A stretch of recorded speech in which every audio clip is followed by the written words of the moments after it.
Les agents de l'aéroport ont regardé la femme marcher vers eux. Il était évident, au vu des vêtements qu'elle portait et du sac à main coûteux qu'elle portait, qu'elle était très riche. Waouh, regardez-la! Comment être aussi riche et célèbre qu'elle? Ouais, je sais, je serais heureux avec la moitié de son argent. Chut!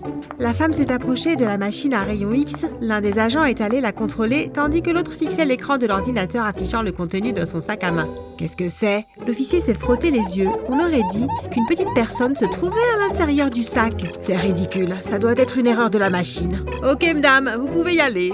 Salut, je suis Abigail et je suis cette petite personne. C'est fou, non?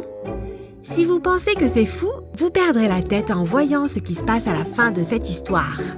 Laissez-moi vous ramener au début, là où tout a commencé. C'était un samedi après-midi en plein été. J'étais dans le centre commercial de mon quartier, en train de vaquer à mes occupations, quand j'ai soudain remarqué qu'une foule immense s'était rassemblée de l'autre côté du centre.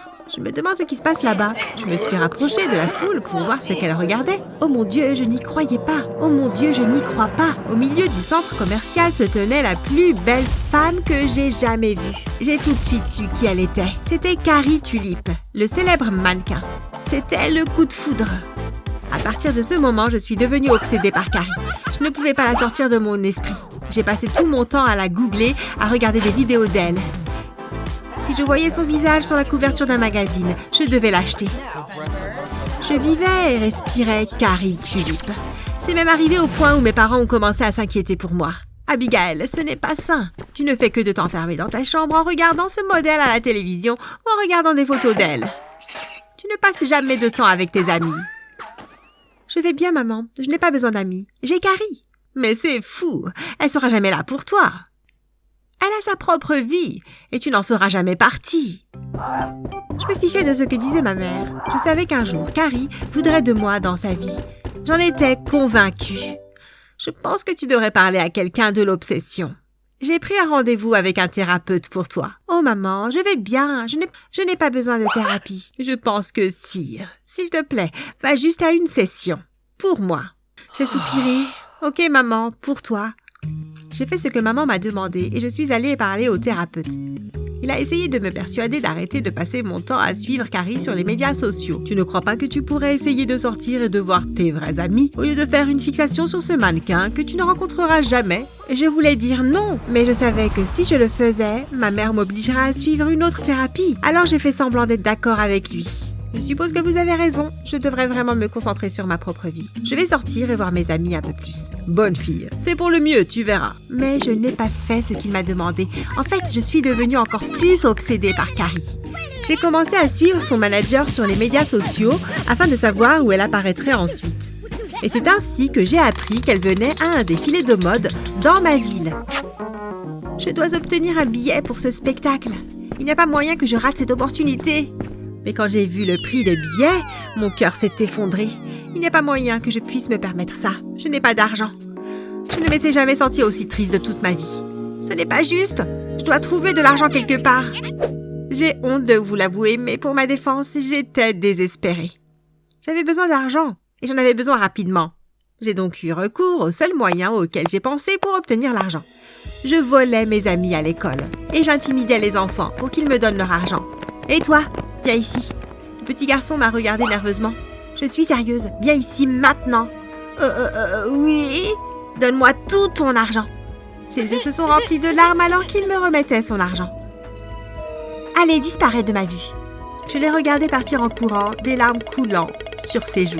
Je me sentais un peu coupable. Je savais que c'était mal, mais ça valait le coup. J'ai acheté le billet et le matin du spectacle, j'ai dit à mes parents que j'allais retrouver mon amie Tracy en ville. Je savais que si je leur disais que j'allais au défilé, ils essaieraient de m'en empêcher. Amuse-toi bien, chérie. Dis bonjour à Tracy. Je le ferai. Je ne sais pas combien de temps je vais rester, alors ne vous inquiétez pas pour moi. Quand je suis arrivée au spectacle, j'ai pris mon siège et j'ai attendu que Carrie sorte sur la piste. Dès qu'elle est entrée sur scène, toute la salle a été surprise. Oh waouh, elle est vraiment éblouissante. Magnifique, on dirait un ange. Je l'ai regardée marcher vers moi, puis tourner sur ses talons et partir dans la direction opposée. Lorsque Carrie a quitté la scène, j'ai su que je devais essayer de la revoir. J'ai sauté et couru vers l'arrière de la scène. Il faut que je trouve un moyen de lui parler. Soudain, la porte des coulisses est ouverte. J'ai saisi l'occasion et me suis faufilée à travers.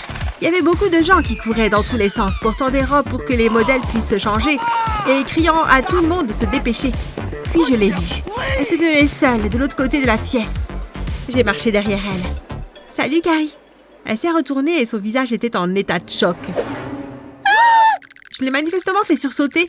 J'étais sur le point de dire que je voulais juste être son amie, mais avant que j'en ai l'occasion, elle a levé ce qui ressemblait à un pistolet à eau et a tiré un rayon de lumière droit sur moi. J'étais choquée. Soudain, le monde qui m'entoure s'est mis à grandir ou j'ai commencé à rétrécir. J'étais minuscule. Qu'est-ce qui m'arrive? J'étais sur le point de panique, mais j'ai remarqué le sac de Carrie. Je n'ai pas hésité une seconde. J'ai couru aussi vite que j'ai pu et j'ai sauté dans le sac. Mon cœur s'emballait. Je ne le crois pas. Je suis en fait dans le sac de Carrie. J'étais si heureuse d'être près d'elle que je ne me suis même pas souciée du fait que je ne mesurais que 10 cm. Les semaines suivantes ont été les meilleures de ma vie. J'ai adoré aller partout avec Carrie. Écouter sa voix tous les jours m'a rendue de plus en plus amoureuse. Parfois, je me demandais pourquoi j'étais soudainement si petite et pourquoi l'invention bizarre de Carrie avait cette capacité, mais j'étais plus fascinée par Carrie que préoccupée. Dès qu'un doute s'insinuait dans mon esprit, je le repoussais. Peu importe comment j'ai obtenu cette taille. C'est une chance que je puisse passer tout mon temps avec Carrie. Personne n'avait la moindre idée que j'étais là. J'ai failli me faire prendre une fois. Carrie passait dans une machine à rayons X à l'aéroport, quand l'un des agents a semblé me remarquer dans le sac. J'ai retenu ma respiration et suis restée aussi immobile que possible. Finalement, il l'a laissé passer. Ouf, c'était proche. Je pensais que je ne me ferais jamais prendre, mais un jour, ma vie parfaite s'est effondrée. J'étais dans le sac en train de dormir quand j'ai soudain senti une main se tendre autour de mon corps et me tirer hors du sac. C'était Carrie. Elle cherchait son rouge à lèvres ou autre chose et m'a ramassé par erreur. Pendant une fraction de seconde, on s'est regardé sans mots. Puis Carrie a crié. « Ah !» Elle m'a posé sur la table et a placé un verre sur moi, me piégeant. « S'il te plaît, je suis désolée, tu dois me pardonner. »« Mais comment? Comment es-tu arrivée dans mon sac à main? Je ne voulais pas faire de mal. Je voulais juste être près de toi. » Carrie a semblé se calmer quand elle a réalisé que je n'étais pas une menace. « Ça te dérange si je te pose une question? »« Quoi? Comment m'avez-vous psyché avec cette arme? » « Oh, ça, oui! C'est une des inventions de mon père. C'est un scientifique. Un jour, on s'est disputé et je l'ai pris dans son laboratoire. Je voulais seulement le contrarier. Je n'ai jamais eu l'intention de l'utiliser. Mais ce jour-là, tu m'as fait peur et j'ai pointé l'arme sur toi.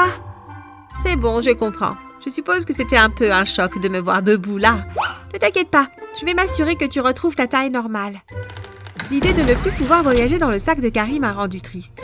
Mais ensuite, j'ai pensé à mes parents. Ils sont probablement inquiets pour moi. Je suppose que je devrais retourner à la normale. Carrie a soulevé le verre au-dessus de moi, puis elle a pris le pistolet et l'a mis en position d'aversion. Elle a pointé sur moi et a déclenché le laser. Et en un instant, j'ai retrouvé ma taille normale. « Tu dois partir maintenant. Je vais demander à mon chauffeur de te déposer chez toi. » Je savais que c'était ma seule chance de lui dire ce que je ressentais. J'ai pris une profonde inspiration et j'ai tout déballé. « Je suis amoureuse de toi !» Carrie est restée là, l'air choqué au début, puis le choc s'est transformé en colère. « Sors, tu es folle! Je ne veux pas passer une autre minute de mon temps avec toi. Tu n'as rien pour moi. » J'étais choquée et confuse. Comment Carrie a-t-elle pu me parler comme ça? Puis Carrie m'a poussée vers la porte et l'a fermée derrière moi.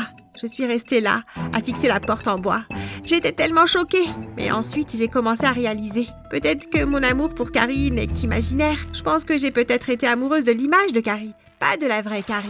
Quand je suis rentrée à la maison, mes parents étaient choqués de me voir. J'ai cru que mon père allait s'évanouir. Son visage était si blanc qu'on aurait dit qu'il avait vu un fantôme. « Abigail, où étais-tu? Nous sommes fait un sang d'encre. » Je suis allée voir Cassie à un défilé de mode. Je me suis faufilée dans les coulisses pour la voir. Et elle m'a fait rétrécir avec un pistolet à rétrécissement jusqu'à ce que je ne mesure plus que 3 pouces. J'ai vécu dans son sac à main. J'ai été partout avec elle. Ma mère a eu l'air interloquée, puis elle a commencé à se mettre en colère. « Abigail, ce n'est pas le moment de plaisanter !» J'ai juste haussé les épaules. « C'est la vérité.